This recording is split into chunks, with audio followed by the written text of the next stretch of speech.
एक विद्यार्थी अपनी इंद्रियों को वश में कैसे कर सकता है, यह समझने के लिए हमें स्वामी विवेकानंद के गहरे विचारों को समझना होगा, क्योंकि स्वामी जी कहते थे कि मनुष्य की सबसे बड़ी शक्ति उसका मन है और मन को वश में करना तभी संभव है जब इंद्रियां वश में हो।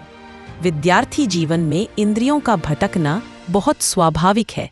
कभी मोबाइल आकर्षित करता है, कभी सोशल मीडिया खींच लेता है, कभी आलस, कभी मन की अशांति हमें रास्ते से भटका देती है। लेकिन स्वामी जी कहते थे, जिसने अपनी इंद्रियों पर विजय पा ली, उसके रास्ते में कोई बाधा टिक नहीं सकती। इसलिए विद्यार्थी को अपनी ऊर्जा को पहचानना होगा, क्योंकि इंद्रियां भटकती तभी हैं जब मन बेचैन होता है। पहला कदम है मन को शांत करना। स्वामी जी कहते हैं, अगर तुम अपने मन को नियंत्रित कर सकते हो तो तुम्हारी इंद्रियां स्वयं नियंत्रित हो जाएंगी। इसका अर्थ है कि आपको हर दिन कुछ मिनट मौन में बैठकर अपनी सांसों पर ध्यान देना चाहिए।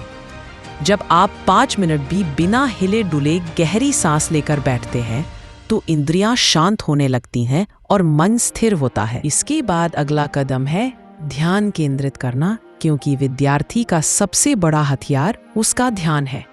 स्वामी विवेकानंद कहते हैं, जिस चीज को तुम एकटक देख नहीं सकते उसे सीख भी नहीं सकते।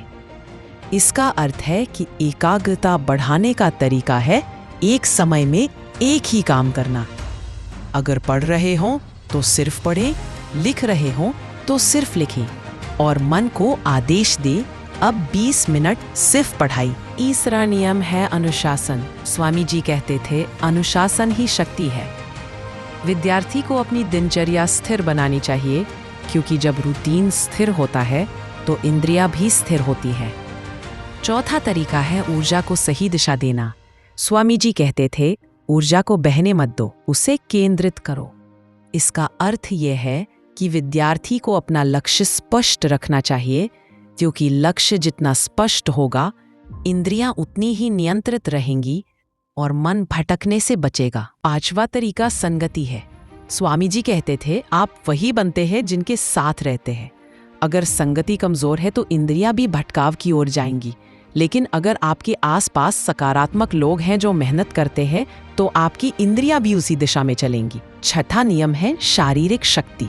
स्वामी जी कहते थे, मांसपेशियों में जितनी शक्ति होगी, मन उतना स्थिर होगा। इसलिए विद्यार्थी को व्यायाम, योग और प्राणायाम जरूर करना चाहिए, ताकि शरीर और मन दोनों मजबूत रहे। सातवां तरीका है महान विचारों का अध्ययन। स्वामी विवेकानंद कहते थे, महान विचार महान कर्म लाते हैं। रोज केवल 10 मिनट प्रेरणादायक किताबें पढ़ें, गीता, विवेकानंद, किसी भी महान व्यक्तित्व की जीवनी। इससे मन की दिशा ऊंची होती है और इंद्रियां शांत रहती हैं। अंत में स्वामी जी का महान मंत्र, उठो, जागो और लक्ष्य की प्राप्ति तक मत रुको।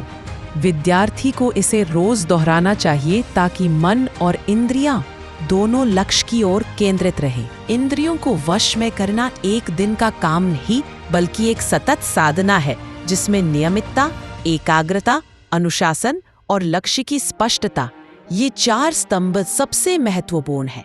जब विद्यार्थी इन चारों को अपने जीवन में उतार लेता है तो इंद्रियां स्वतः शांत होने लगती है और मन उसका सबसे बड़ा मित्र बन जाता है। वही मन आगे चलकर सफलता का मार्ग खोलता है और विद्यार्थी अपने जीवन में किसी भी लक्ष्य को प्राप्त करने योग्य बन जाता है।